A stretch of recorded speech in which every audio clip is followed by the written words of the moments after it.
We begin with all eyes will be set on the Kenyan Court of Appeal tomorrow, where doctors filed a case against the jailing of their 7 union officials. The case will be heard against the backdrop of mounting pressure from various quarters to have the medics released. And our KTN News reporter Timothy Otieno now tells us there is a looming paralysis in all health facilities, including private hospitals, after doctors in private hospitals threatened to down their tools starting midnight tomorrow. For a ministry that provides one of the most crucial services, healthcare, the men in charge at Afya House have found themselves in the limelight for some wrong reasons.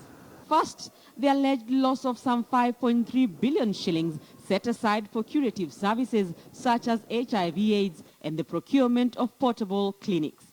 The latest, the doctors' strike, with accusations that wrangles between the Health Cabinet Secretary, Dr. Cleopa Mailu, and his Principal Secretary, Dr. Nicholas Muraguri, are stalling mediation talks over the doctors' pay dispute. There is infighting in the Ministry of Health. Na mimi naomba Uhuru Kenyatta, ambaye alinipa pesa ya kuongeza hao mshahara, aingilie wizara, separate waziri wake na Principal Secretary. Well, according to Mailu, who appeared before the Senate Committee on Health, it may not be wrangling, but the Cabinet Secretary and his PS are definitely not reading from the same page. On Monday last week, Mailu appointed Muraguri team leader of the ministry's mediation team in the doctors' pay dispute.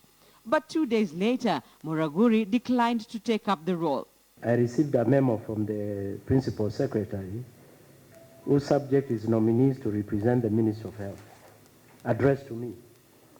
And that memo said, in reference is made to your letter, reference that of dated 6 February 2017, copy attached. Due to other national engagement, I wish to nominate Mr. Francis Mushimi, Secretary of Administration, to be the team leader in the doctor strikes deliberation. Are you in command of the Ministry of Health? Is the PS responding to your commands as the CS? In the management and in administration, we call that insubordination. That doesn't mean fighting. When an individual chooses to be insubordinate, I wouldn't baptize that and saying they are wrangles. And I want us to focus. Having read that statement, in the memo to Mailu, Muraguri did not outline what national engagements drew him away from efforts to try and end the doctor's strike.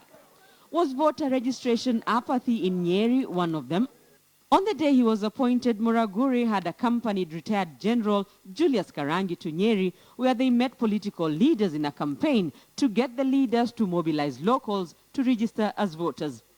National duties aside, Francis Mushimi, who was appointed by Muraguri to take up his role in the mediation team, did not play the part.